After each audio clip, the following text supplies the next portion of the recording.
प्यारे बच्चों, पाठ में आए सारे कठिन शब्दों के अर्थ तो नहीं जानते होंगे, तो चलिए हम आपको बताते हैं कि आप उनको कैसे जानेंगे। पाठ में आए रंगीन शब्दों पर अपना कर्सर रोकिए। अर्थ आपके सामने है। समझ गए बच्चों? चलिए अब पाठ पढ़ते हैं। संसाधनों का संरक्षण। प्रस्तावना। छात्र चर्चा करें कि पेट्रोल कहाँ से मिलता है। जमीन के अंदर पेट्रोल का भंडार है। यदि वह खत्म हो जाए तो मनुष्य क्या करेंगे? पेट्रोल बिना यातायात संभव नहीं है। यातायात के बिना कोई भी व्यापार संभव नहीं है। छात्रों को यह अनुभव होना चाहिए कि जल, पेट्रोल, बिजली, जंगल सभी संसाधन सीमित हैं। इनका सही ढंग से इस्तेमाल होना चाहिए। बच्चों, यह बताओ कि तुम्हारे जेब खर्च के पैसे खत्म हो जाएं तो खर्च कैसे करोगे?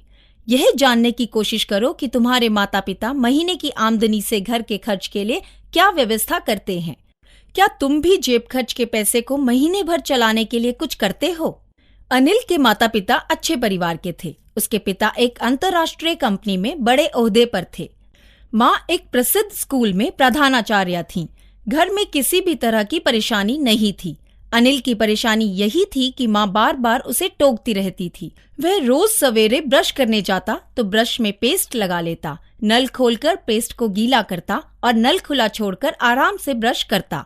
जब तक वह ब्रश ना कर लेता, नल से पानी बहता रहता। माँ कहीं भी हो, उन्हें नल की आवाज सुनाई दे जाती। वे दूर से ही चिल्लाकर कहती, अनिल, नल बंद करो, पानी बेकार जा रहा है। एक दिन वह अपने कमरे में बैठकर पढ़ रहा था। ऊपर बत्ती जल रही थी, टेप रिकॉर्डर बज रहा था, पंखा चल रहा था और कंप्यूटर ऑन था। माँ ने कहा, अनिल, बाजार से 1 लीटर तेल लेकर आ जाओ। वह माँ से पैसे लेकर बाजार चला गया। बाजार से लौटते करीब 20 मिनट लगते हैं। उस दिन बाजार में उसे कुछ साथी भी मिल गए और सब IPL मैच में तेंदुलकर के द्विशतक की चर्चा करने लग गए। वह करीब 40 मिनट में बाजार से लौटा।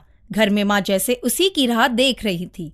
उसके अंदर आते ही माँ ने गुस्से से कहा, एक तो देर से आ रहे हो, गप्पे लड़ाने के लिए दोस्त मिल गए होंगे और यहाँ अपने कमरे में सारी बत्तियां, पंखे और टेप रिकॉर्डर खुला छोड़ गए हो। मालूम है बिजली का कितना नुकसान किया है?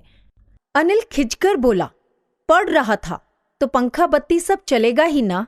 वहाँ समीर और सुनील मिल गए और मैच की बातें करने लगे तो थोड़ी देर हो गई, नहीं तो मैं 10 मिनट में आ जाता। माँ बोली, बेटा तुम चाहे 5 ही मिनट के लिए जाओ, पंखे बत्तियां सब बंद करने की आदत डालो। एक दिन अनिल ब्रश करने के लिए स्नान घर में घुसा। अपने ब्रश पर पेस्ट निकाला, फिर नल खोलकर उसके नीचे ब्रश को गीला किया। फिर बिना नल बंद किए गुनगुनाते हुए ब्रश करने लगा।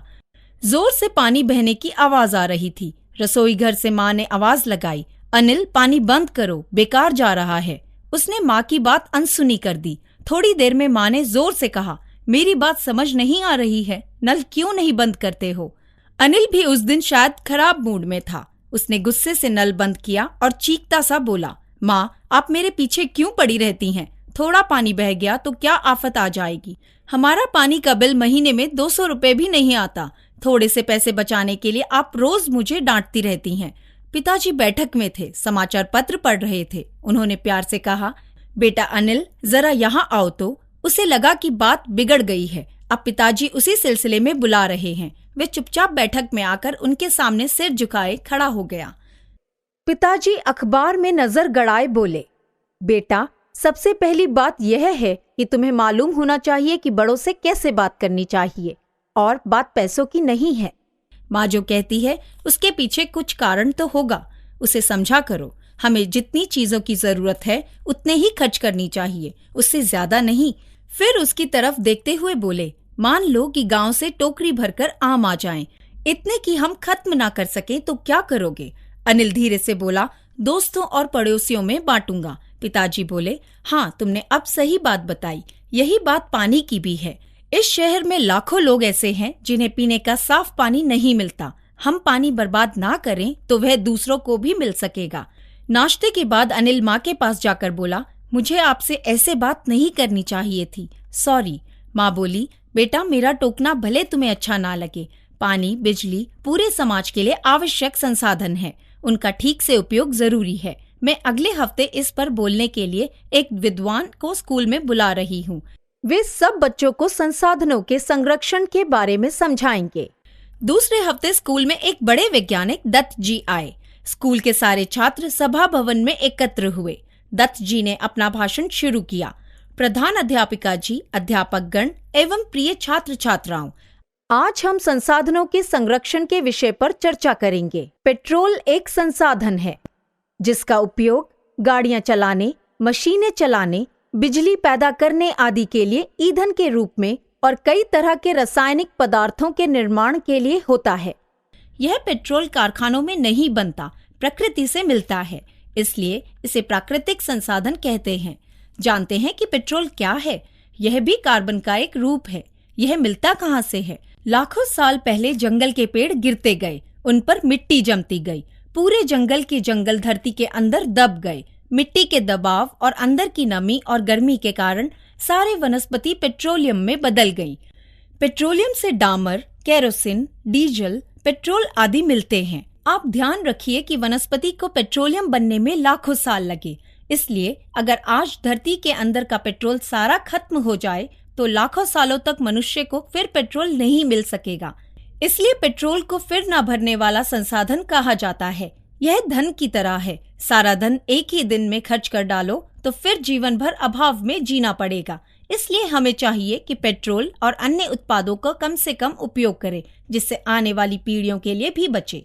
वे इतना बोलकर चुप हो गए। सभा भवन में शांति थी। सब इसी बात पर शायद मनन कर रहे थे। अनिल ने हिम्मत करके सवाल पूछा, पानी तो कभी खत्म नहीं होगा। हर वर्ष हिमालय से और वर्षा से पानी मिलता है, फिर जल को बचाने की आवश्यकता है क्या? दत्त जी ने प्रशंसा की दृष्टि से उसकी ओर देखा, फिर बोले, जल हर वर्ष मिलता है, यह सही है, लेकिन वर्ष के भीतर उसकी भी आपूर्ति सीमित है। मान लो नदियों का पानी सारा समुद्र में चला गया और गर्मी से कुएं, तालाब सब सूख गए, तो मनुष्य खेती के लिए, पीने के लिए और उद्योगों के लिए पानी कहाँ से लाएगा? इसलिए पानी को भी हमें हर वर्ष के लिए फिर न भरने वाला संसाधन मानना होगा। जल जितना कम उपयोग करोगे उतना ही वह दूसरों के काम आएगा। तालियों की गड़गड़ाहट से सभा भवन गूंज उठा।